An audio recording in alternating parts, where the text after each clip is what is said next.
सरपंच संतोष देशमुख यांची हत्या ही खंडणी प्रकरणातून झाली आहे. त्यामुळे खंडणीच्या गुन्ह्यातील आरोपींवर कोणाचा गुन्हा व मकोका लावावा, कारण या लोकांकडून माझ्या जीविताला धोका आहे. या प्रकरणाचा तपास कुठपर्यंत आहे या संबंधीची माहिती दिली जात नाही.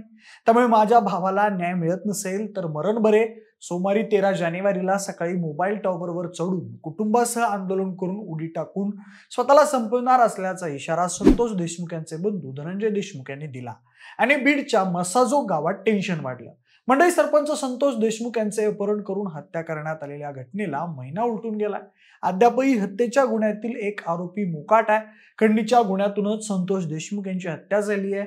त्यामुळे दोन्ही गुन्ह्यांचा एकमेकांशी संबंध आहे असं म्हटलं जात आहे आणि परिणामी खंडणीच्या गुन्ह्यातील आरोपी वाल्मिक कराडवर पण मकोका लावला पाहिजे अशी भूमिका मसाजोग गावचे सरपंच आणि संतोष देशमुख यांच्या सर्व कुटुंबियांनी घेतली आहे. नेमकं काय घडतंय मसाजोगमध्ये?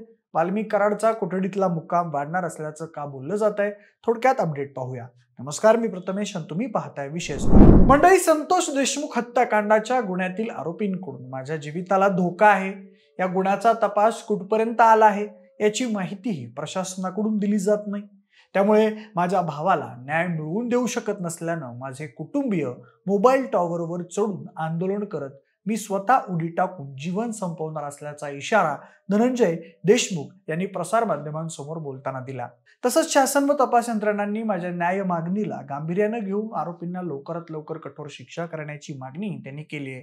संतोष देशमुख यांच्या हत्येच्या आधी जे आवादा कंपनीचं खंडणी प्रकरण समोर आलंय त्यात आरोपी असलेला वाल्मिक कराड याच्यावर मकोकाची कारवाई केली जावी. तसेच 302च्या गुन्ह्यात त्याला आरोपी करावं या मागणीसाठी मसाजोगचे ग्रामस्थ आक्रमक झालेत. धनंजय देशमुख त्याबद्दल म्हणाले, गावकऱ्यांची भूमिका स्पष्ट होईल, पण माझी भूमिका मी आज घेतली आहे. इतक्या दिवस प्रशासनाने मुख्यमंत्र्यांवर विश्वास ठेवलाय. वैभव यांनी सांगितल्याप्रमाणे आम्हाला तपासाची कोणतीही माहिती देण्यात आली नाही. खंडणी आणि खून प्रकरणाचा दावा CIDने केला होता. विशिष्ट आरोपी त्यातून बाहेर काढला जातोय का? त्याला मकोका लागत नाही, कोणाच्या आरोपाखाली येत नाही, मग न्याय कशासाठी मागायचा?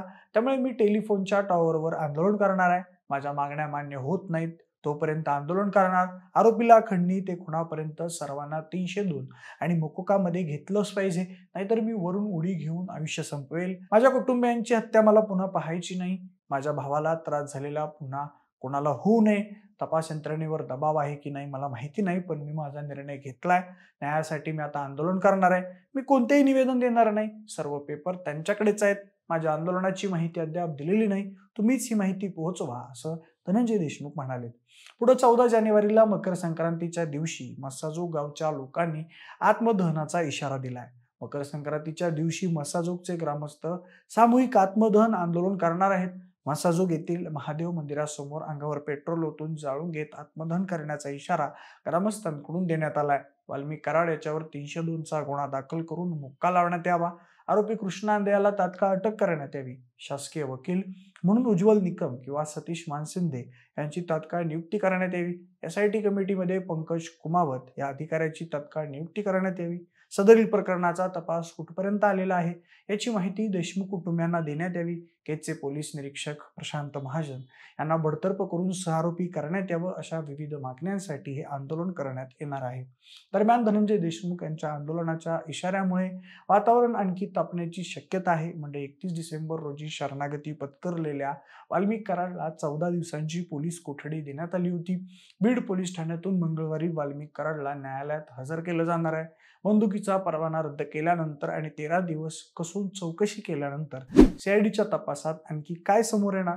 वाल्मिक कराडच्या कोठडीतला मुक्काम वाढणार की थांबणार हे पाहणं आता महत्त्वाचं ठरणार आहे. विशेष म्हणजे आता सुरेश धस यांच्यानंतर मराठा नेते मनोज जरांगे पाटलांनी धनंजय मुंडे यांच्या विरुद्ध दंड थोपटले.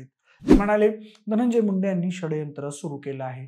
आता माझ्यावर केसेसचा सपाटा लावलाय, पण 25 जानेवारीच्या उपोषणानंतर त्यांना सोडणार नसल्याचा इशाराही त्यांनी दिला. दरम्यान आज धनंजय देशमुख यांच्या आंदोलनाचं गांभीर्य लक्षात घेऊन खासदार सुप्रिया सुळे यांनीही त्यांचं मत मांडलंय. संसदेच्या अधिवेशनामध्ये बीड आणि परभणी हे दोन्ही विषय मांडणार असल्याचं सुप्रिया सुळे म्हणाल्या. राष्ट्रवादीच्या खासदार सुप्रिया सुळे यांनी काल परभणीत जाऊन दिवंगत सोमनाथ सूर्यवंशी आणि विजय वाकोडे यांच्या कुटुंबियांची भेट घेतली. दोन्ही कुटुंबियांचं सांत्वन सुप्रिया सुळे यांनी केलं. यानंतर पत्रकारांशी बोलताना त्या म्हणाल्या, परभणी आणि बीडच्या घटना माणुसकीला लाजवणाऱ्या आहेत. परभणी आणि बीडची घटना केंद्रीय गृहमंत्री अमित शहा यांच्या कानावर घातली आहे. त्या घटनेबाबत मुख्यमंत्र्यांशी चर्चा केली आहे. या दोन्ही घटनेत कुटुंबियांना न्याय मिळावा यासाठी शरद पवार प्रयत्नशील आहेत. परभणीच्या घटनेमध्ये सरकार काहीतरी वेगळं बोलतं आणि वास्तव वेगळं आहे. सोमनाथ सूर्यवंशीची हत्या न्यायालयीन कोठडीमध्ये झाली आहे. देशमुख कुटुंब आणि सूर्यवंशी कुटुंब या प्रकरणात आम्हाला राजकारण करायचं नाही, दोन्ही कुटुंबाला न्याय मिळावा ही आमची अपेक्षा आहे. तर बीड घटनेतील इतर आरोपींवर मोक्का लावला असेल तर वाल्मिक कराडवर का लावला नाही? वाल्मिक कराडवर गंभीर गुन्हे दाखल आहेत. ईडीच्या केसमध्ये वाल्मिक कराडचं नाव 1 नंबरला आहे. विरोधी पक्षातील नेत्यांना ईडीची नोटीस आल्यानंतर तात्काळ अटक झाली. मग यांना का होत नाही? वाल्मिक कराडकडे कोणाची माहिती आहे, त्यामुळे त्यांना स्पेशल ट्रीटमेंट दिली जाते. ज्या ज्या मागण्या नेत्यांनी केल्या आहेत, आरोप केले आहेत, त्याचे उत्तर तपासले पाहिजे. बीड प्रकरणात जो आरोपी फरार आहे त्याला तात्काळ पकडलं पाहिजे. धनंजय मुंडे यांनी माणुसकीच्या नात्यानं आणि नैतिकतेच्या आधारावर राजीनामा द्यावा अशी मागणी होते. वाल्मिक कराड कुठून येतो हे पोलिसांना माहिती होत नाही. हे गृह खात्याचं नाही तर सरकारचं अपयश आहे असंही त्या म्हणाल्या. पण नुकत्याच हाती आलेल्या माहितीनुसार हत्या झालेले सरपंच संतोष देशमुख यांचे बंधू धनंजय देशमुख अचानक आंदोलन स्थळावरून गायब झालेले होते. त्यावेळी मस्साजोग मधील सर्व ग्रामस्थ सर्वत्र धनंजय देशमुख यांचा शोध येत होते. काहींच्या मते धनंजय देशमुख यांना पोलीस घेऊन गेलेले होते, पण या न्यूज बद्दल अजून पुष्टी झाली नाही. आंदोलनस्थळी काही विपरीत घडू नये म्हणून प्रशासनानं धनंजय देशमुख यांना ताब्यात घेतले का याबद्दल चर्चा सुरू झाली होती. सध्या धनंजय देशमुख पाण्याच्या टाकीवर चढून आंदोलन करत आहेत असं कळत आहे. दरम्यान मराठा आंदोलक नेते मनोज जरांगे पाटील यांनी त्यांची समजूत काढली, पण धनंजय देशमुख आंदोलन स्थळावरून म्हणजेच पाण्याची टाकीवरून खाली यायला तयार नाहीत असं कळत आहे.